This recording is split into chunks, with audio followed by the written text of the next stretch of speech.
예수님께서 배에 앉으셔서 육지에 앉아있는 그 인산인해를 이루고 있는 수많은 무리들을 향해서 말씀을 가르치시는데요, 가르치는 말씀의 주제는 하나님 나라입니다.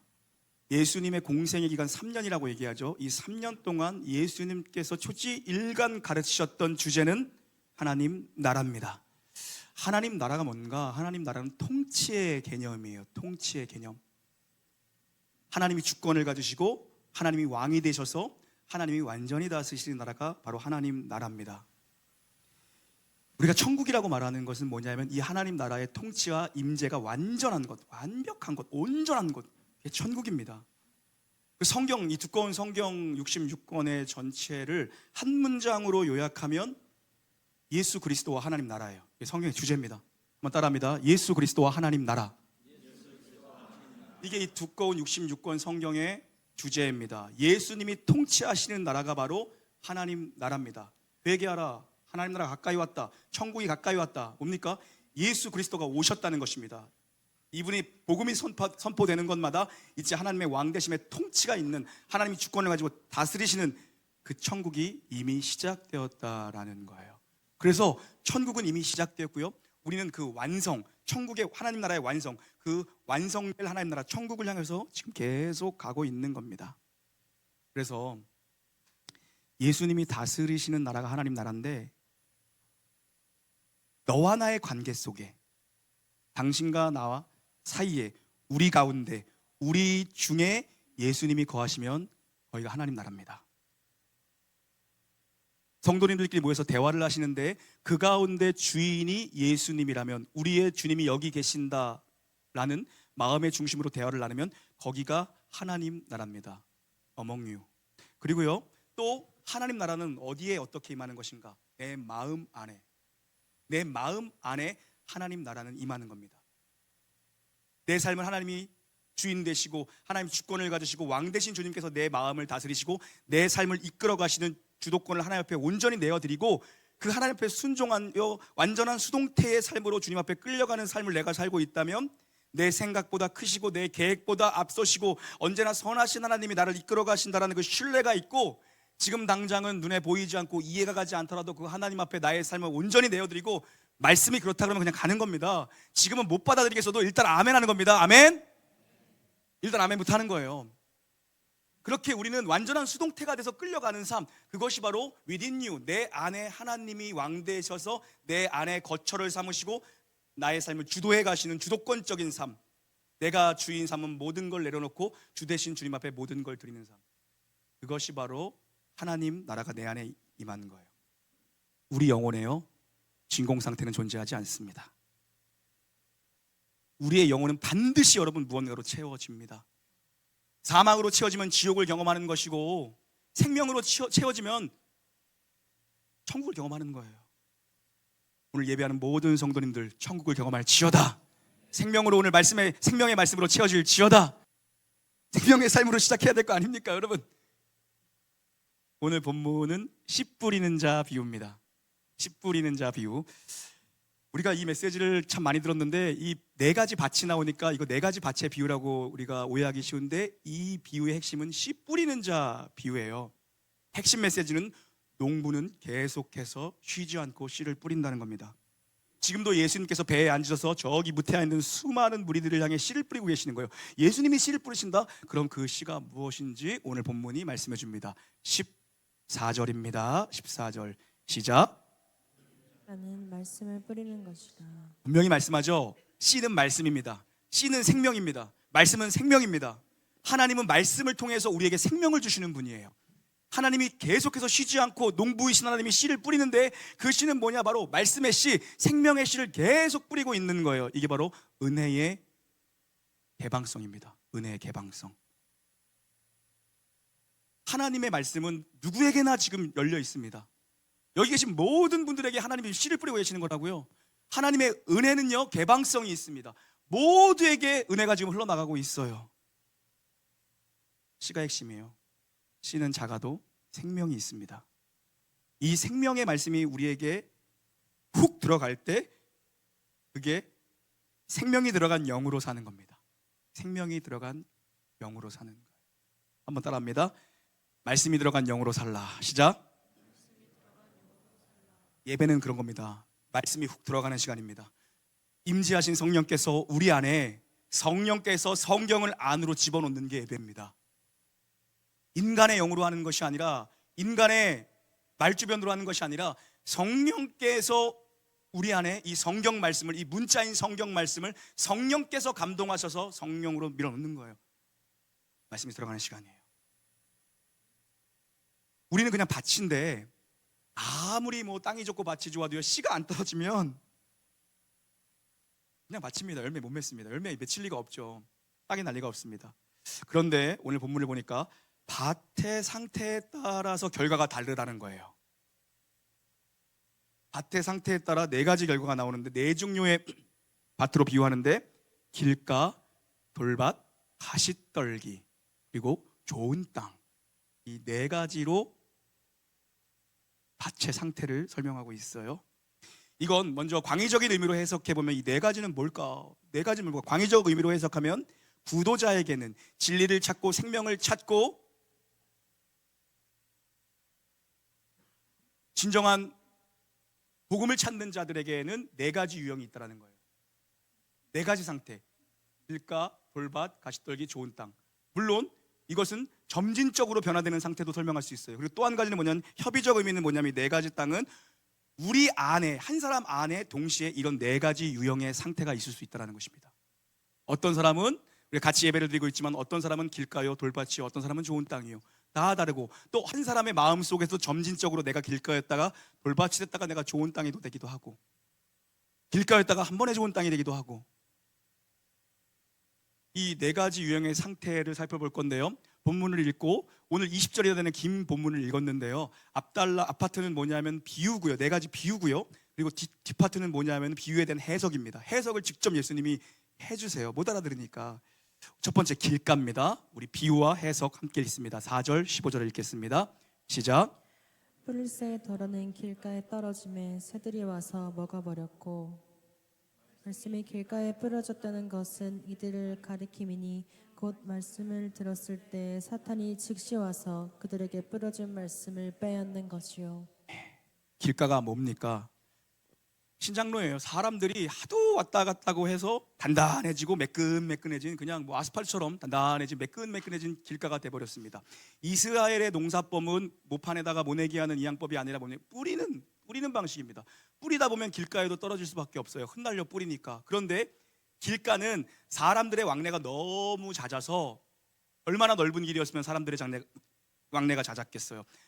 그렇기 때문에 매끈매끈한 땅이 돼서, 단단한 땅이 돼서, 콘크리트 땅이 돼서 말씀의 씨앗이 흔들려 부러지는데 심기질 않는 거예요.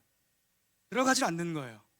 그런데 분명한 건 이 비유의 해석인 15절을 보니까, 그러면 그 씨앗이 들어가지 못하고 길가에 뿌려져 있는데 그거를 와서 금세 누가 주워 먹는데요? 누가 주워 먹습니까? 새가 주워 먹는데 그 새가 누구라고 해석을 해줘요? 사단이라고 분명히 예수님 말씀하십니다. 그러니까 길가의 상태에 있는 분들은 영혼의 문제가, 영적인 요인이 분명히 있다는 것입니다.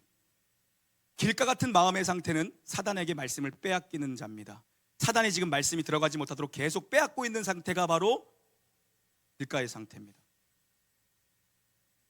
오늘 한번 손들어보기 하면은 다음 주부터 교회 안 나오시겠죠? 내가 길가예요, 뭐 내가 돌밭이에요, 그러면 다음 주부터 전화번호가 바뀔 것 같으니까 하진 않을 거예요.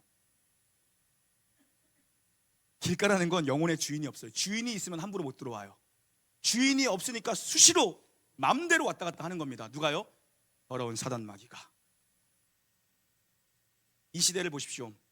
마귀가 마음 놓고 사람들의 마음 속에 들락거리면서 뭘 심어놓습니까? 가치와 이념을 심어놓습니다. 무신론으로, 유물론으로, 포스트 모더니즘, 범신론, 동성애, 다원주의, 인본주의, 온갖 사단이 심어놓은 그 가치들이 들락날락해서요, 하나님의 말씀이 들리는데 받지를 못합니다. 왜요? 내게 뿌리 박혀있는 이 사상 때문에. 포스트 모더니즘적 사상. 어떻게 주님만이 왕이시나, 요즘 시대에 니도 왕이고 나도 왕이다, 좋은 게 좋은 거다, 어떻게 니만 진리냐, 너도 진리지만 얘도 진릴 수가 있지 않느냐, 기독교는 너무 배타적이고 독선적인 거 아닌가. 포스트 모더니즘. 범신론, 모든 것을 다 인정해주고 모든 것을 다 숭배할 수 있다는 겁니다. 유물론, 그 끝으로 올라가면 하나님은 없다예요. 여러분, 온갖 사단이 심어놓은 가치들이 말씀이 떨어지는데 들어가지 못하도록 빼앗는 겁니다. 아이고, 홍해 바다가 어떻게 갈라지나 그거. 아이고, 여리고성이가 어떻게 무너지나 그거. 성경은 하나님의 말씀이다. 아멘. 성경은 하나님의 말씀입니다. 말씀이 그렇다고 하면 그런 거죠. 여러분, 우리 놀라운 교회에 출입하고 이 나윗의 장막 예배당을 출입하는 모든 사랑하는 영혼들에게 자기 인생의 참주인을 예수로 영접하는 놀라운 은혜가 있을 줄 믿습니다. 아니면 계속 들락거리면서 그 시대의 유행에 따르는 것들을 계속 심어놓습니다. 우리 자녀들이 이 모든 가치에 다 넘어가고 있습니다. 분별이 없는 시대죠. 그 다음은 돌밭입니다. 돌짝밭이라고 하는 돌밭입니다. 5절 6절 그리고 해석인 16절 17절 함께 읽습니다. 시작. 더러는 흙이 얕은 돌밭에 떨어짐에 흙이 깊지 아니하므로 곧 싹이 나오나 해가 돋은 후에 타서 뿌리가 없으므로 말랐고 또 이와 같이 돌밭에 뿌려졌다는 것은 이들을 가리킴이니 곧 말씀을 들을 때에 즉시 기쁨으로 받으나 그 속에 뿌리가 없어 잠깐 견디다가 말씀으로 인하여 환난이나 박해가 일어나는 때에는 곧 넘어지는 자요. 아멘. 이스라엘은 석회 토양이 많습니다. 그래서 돌밭이 뭐냐 하면 언뜻 보기엔 좋은 땅 같아 보여요. 근데 손으로 몇 번 후 걷어내면은 돌이에요. 그래서 언뜻 보면 잘 되겠다, 믿음으로 서겠다. 여러분, 그런 성도님들이 얼마나 많으시지 않습니까? 믿음으로 서겠다 하는데 어느 순간 없어져요. 믿음의 자리를 떠나갑니다. 언뜻 보기는 좋은 땅 같아. 그런데 없어집니다. 왜냐하면 오늘 본문은 그들이 말씀에 뿌리를 내리지 못했다라고 얘기합니다. 말씀에 뿌리를 내리지 못했다. 왜 못 내리는가? 환난이나 박해나 이런 것이 오면 말씀을 떠나간대요. 좋을 때는 잘 나오는데 어려우면 떠나간대요. 어려우면 잠수, 어려우면 안 보이는 거예요. 뿌리를 내리지 못하니까 바람에 나는 겨가 됩니다. 그래서 돌밭은 하나님과 인격적인 관계가 없는 상태입니다. 하나님과 인격적인 관계가 없는 상태. 교인이라는 이름을 가지고 있고 매주일 정기적으로 예배에 참석은 하지만 명목상의 그리스도인이죠. 하나님과 깊은 인격적 관계를 경험해 본 적이 없어요. 쉽게 얘기하면 하나님과 우정이 없는 거예요. 하나님과 우정이 있어야 되는데 하나님이 얼마나 의리를 잘 지키시는 의리하신 분이신지 여러분 알아야 되거든요. 하나님이 얼마나 의리를 잘 지키시는 언약의 신실하신 하나님인데요, 하나님은 약속을 반드시 지키시는 언약의 하나님, 의리의 하나님이라고요. 그래서 우리가 이 하나님을 알면요, 지금 당장 내 눈앞에 좋아 보이지 않고 내가 기대했던 것과 펼쳐지는 환경이 일치하지 않는다 할지라도 인내함으로 하나님의 때를 기다립니다. 하나님의 방법을 기다립니다. 신뢰하고 내 갈 길을 계속 무던히 가는 겁니다. 무던히. 그런데 하나님과 깊은 관계, 하나님이 어떤 분이신지 많이 경험이 축적되지가 않았어. 그러다 보니까 내 기대와 하나님의 기대가 일치가 안 되면 떠나갑니다. 나는 잘 될 거라고 생각했는데 안 되면 떠나갑니다. 열심히 했는데 환난이 오면 떠나갑니다. 돌짝 캐릭터는 고난 때문에 넘어지는 캐릭터입니다. 고난이 오면 주를 떠나갑니다. 세상을 사랑하여 떠나간 대마처럼. 우리에게 필요한 믿음은 뭔가? 하나님 나의 아버지시고 나의 가장 좋은 걸 주시고 내 인생의 후반전을 더 아름답게 만드실 거고 내 인생의 끝은 가장 아름답고 위대하게 만드실 거라는 하나님에 대한 이 신뢰가 있어야 됩니다. 자식이 떡을 달라고 하는데 돌을 줄 부모가 어디에 있으며, 자식이 생선 달라고 하는데 누가 뱀을 주겠냐? 우리 육신의 부모도 안 그런데 하물며 천지를 주신 하나님이 그럴 리 있겠니? 합력하여 선을 만드실 거다. 우리는 모르잖아요. 그런데요, 다 비벼놓고 먹다 보면 결국엔 맛있어져요. 그냥 남은 거 다 때려놓고 먹다 보면 그게 맛있어져. 그게 선입니다. 하나님은 모든 걸, 내 인생을 다 버무리셔서 가장 좋은 걸 주시는 분이다. 이 믿음이 없으면 환난이 오고 고난이 찾아오면 주를 떠나갑니다. 이 믿음이 있어야 돼요. 인생은 롱텀입니다. 길게 봐야죠. 길게. 당장 좋은 게 다 좋은 거 아닐 수 있고, 당장 나쁜 게 다 나쁜 거 아닐 수 있다. 하나님은 어떻게든 나를 사랑하신다. 그 믿음이 있어야 돼요. 돌짝은 그게 없어서 어려우면 떠나가는 거예요. 어려운 일도 해내는 사람이 돼야 됩니다. 어려워도 자리를 떠나가지 않는 사람들은 뭐냐 하면 신뢰가 있는 거예요. 예를 들어봐요. 교회에 어려움이 있습니다. 누가 안 떠나갑니까? 담임 목사에 대한 신뢰가 있는 사람은 교회 안 떠나갑니다. 똑같습니다. 누가 믿음을 안 떠나가는가? 하나님에 대한 신뢰가 있는 사람은 어려움이 있어도 떠나가지 않는 겁니다. 그 믿음으로 뿌리내리기를 주의 이름으로 축원합니다. 다음 가시떨기 7절과 해석 18, 19절 함께 읽겠습니다. 시작. 더러는 가시떨기에 떨어짐에 가시가 자라 기운을 막음으로 결실하지 못하였고, 어떤 이는 가시떨기에 뿌려진 자니 이들은 말씀을 듣기는 하되 세상의 염려와 재물의 유혹과 기타 욕심이 들어와 말씀을 막아 결실하지 못하게 되는 자요. 아멘. 세 번째는 가시덤불, 가시떨기입니다. 이거는 두 주인을 섬기고 있는 마음의 상태입니다. 가시밭에 떨어지는데 싹이 나서 줄기까지 자라 올라와요. 가시떨기에 떨어지니까. 그런데 문제는 뭐냐? 잘 자란다, 열매 맺겠다 했는데 아하, 이게 시간이 좀 가다 보니까 가시덤불도 같이 자라기 시작해서 엉겅퀴가 생기고 막아버립니다. 성장을 막아버립니다. 가시덤불도 함께 자란다는 게 문제예요. 두 주인을 섬기고 있는 상태. 예수도 섬기면서 다른 무언가도 내가 버리지 못하고 있는 상태. 세상과는 관계도 없고 구속한 주님만 보이고 그 주님만 따라가야 되는데, 이 예배는 주님의 말씀 앞에 우리의 삶을, 흩어진 우리의 삶을 다시 조율하고 다시 재정렬하는 시간이거든요. 주님만 따라가겠다라고 그렇게 다짐하고 예배당 문을 나가지만 금방 또 튜닝이 풀려버리는 것처럼, 그래도 혹시 모르니 양다리는 걸치고 있어야 되지 않겠는가. 그래도 보험 하나는 좀 들여놔야지. 저는 교육자들에게 늘 이런 얘기를 합니다. 나는 당신의 인생을 책임질 수 없다. 그러나 하나님은 당신의 인생을 책임진다. 아멘. 하나님 우리의 인생을 책임지시는 분입니다. 믿음이 자라다가 염려와 재물의 유혹 때문에 막힌다라고 해석을 해줘요. 잘하는 것 같은데, 믿음의 성장이 보이는 것 같은데 안 되는 이유를 딱 꼬집어서 설명하는데, 세상 염려, 근심 다 짊어지고 살아도 안 되는 거고, 또 하나는 돈 때문에 안 된다.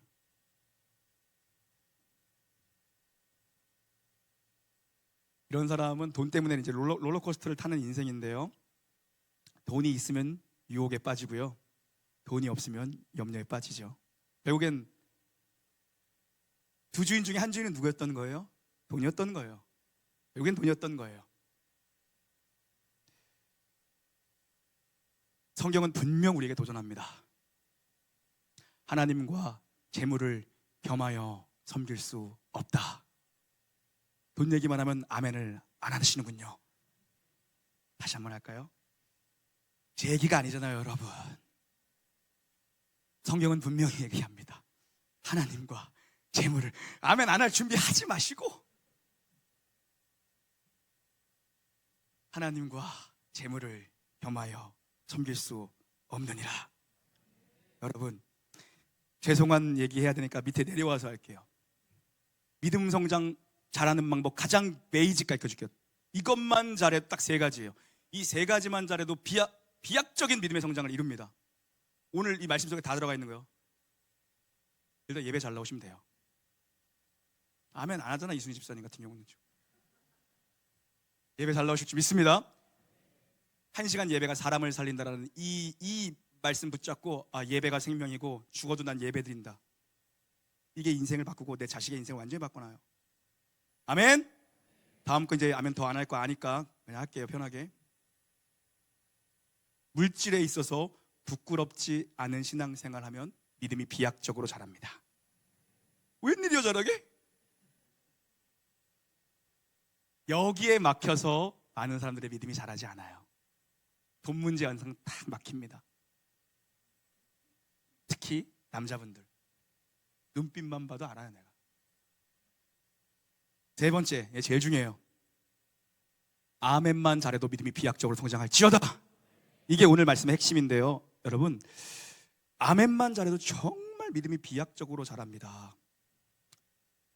지금 이 세 가지는요, 점진적으로 발전하면서 스텝을 밟고 있을 거예요. 처음에는 완전히 그냥 사단에게 그냥 지배당해서 다 뺏기는, 주인이 없는 상태.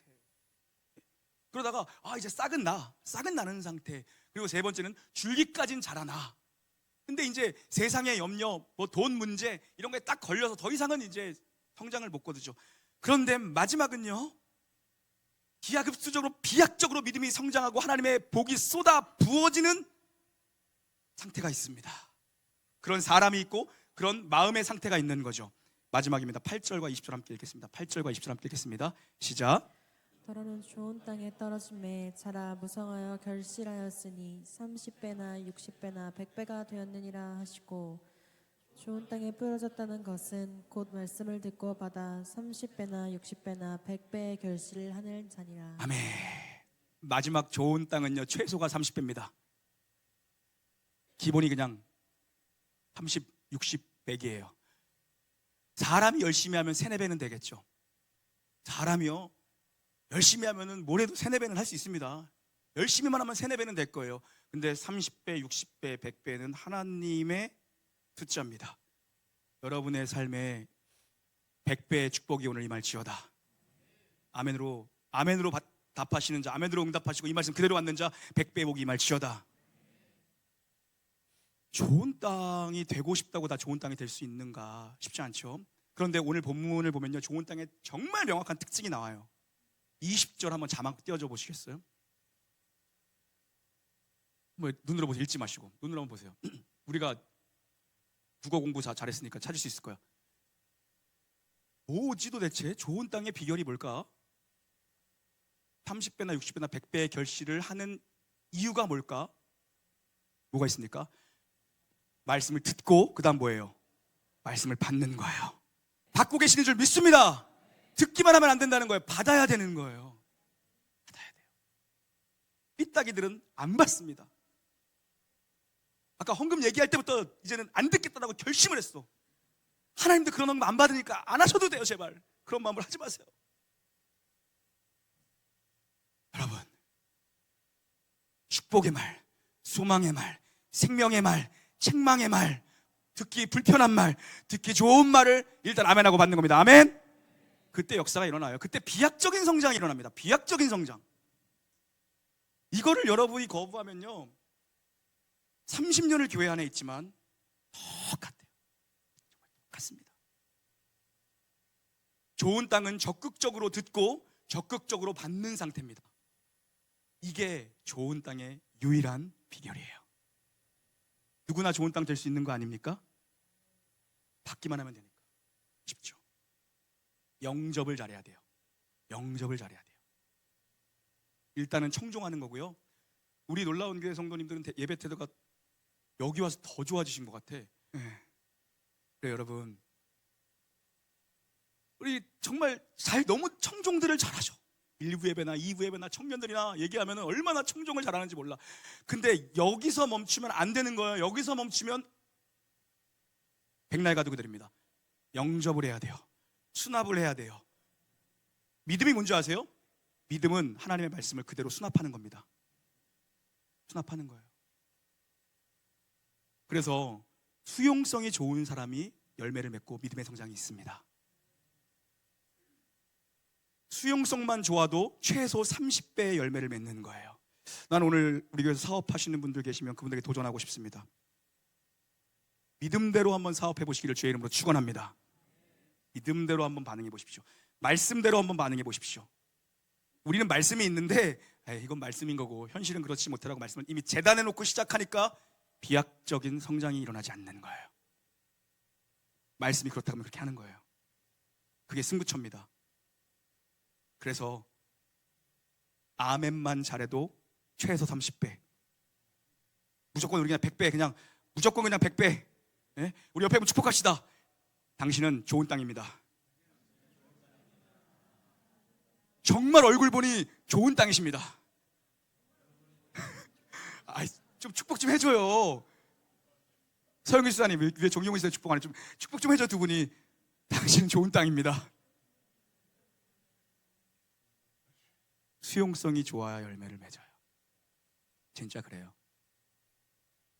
하나님과 깊은 경험이 있는 분들은 지금 제가 무슨 얘기를 하는지 알 겁니다. 수용성이 좋다가도 내 마음이 좋은 땅이었다가도 어느새 돌밭이 될 때가 있거든요. 뒤로 넘어져도 코가 깨지더라고요. 뒤로 넘어져도 코가 깨져요. 이상하죠? 여러분, 듣고 깨달아, 그리고 평행본문인 타복음서에 가면, 다른 복음서에 가면 하나의 소스를 더 주는데 뭐냐면 인내로 결실하는 자입니다. 인내가 있어야 돼요. 말씀을 품고요, 그 말씀이 내 안에서 내면화되고 체질화될 때까지 인내하는 믿음이 필요한데 돌짝밭이 돼서 못하는 거예요. 인내해야 됩니다. 말씀이 쑥 들어올 때가 있거든요. 그 말씀을 계속 품고 시험이 오고 환난이 오고 온다고요.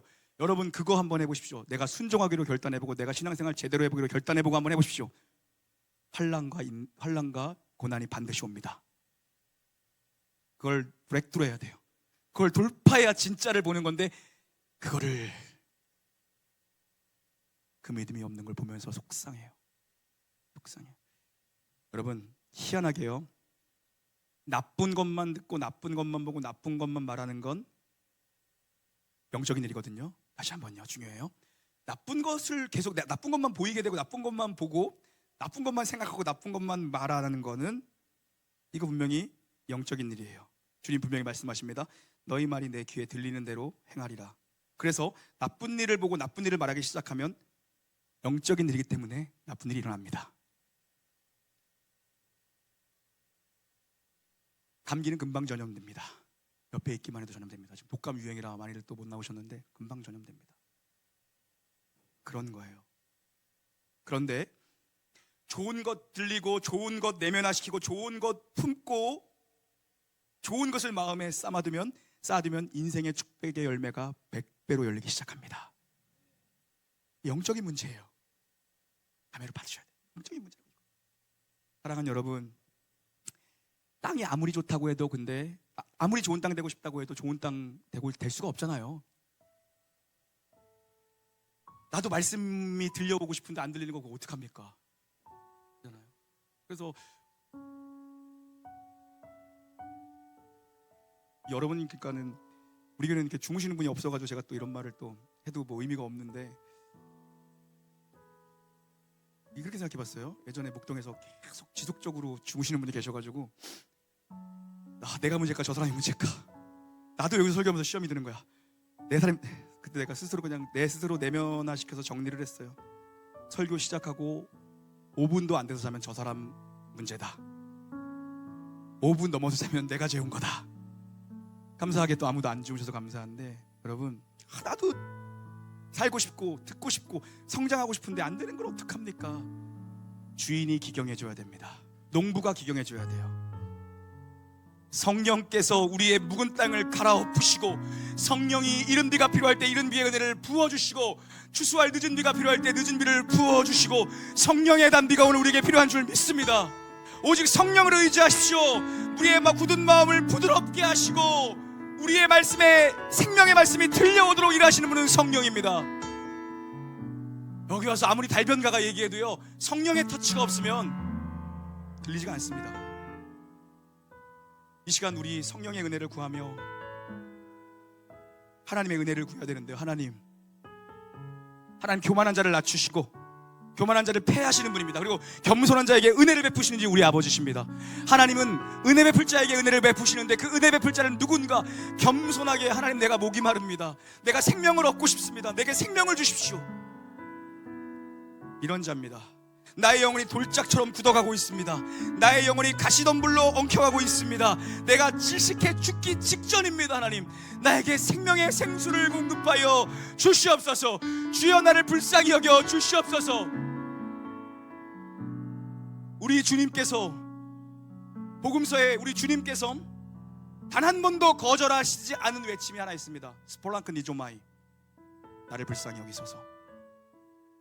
나를 불쌍히 여겨달라는 이 음성에 언제나 주는 뒤를 돌아보셨습니다. 불쌍히 여겨달라. 하나님 내가 지금 이렇게 가시덤불 속에 있습니다. 하나님 믿음의 성장이 없는 것 같아 답답합니다. 믿음이 자라지 않아 답답합니다. 나도 이 선택의 문제에서 한 번쯤은 믿음으로 한번 큰 걸음을 떼보고 싶은데 늘 거기네요. 여러분, 믿음은 제자리 걸음이 아닙니다. 믿음은 오르막길을 올라가는 거예요. 가만히 있으면 뒤로 밀린다고요.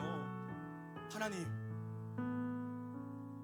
내 영혼을 다른 어떤 영이 지금 지배하고 있는 것 같습니다.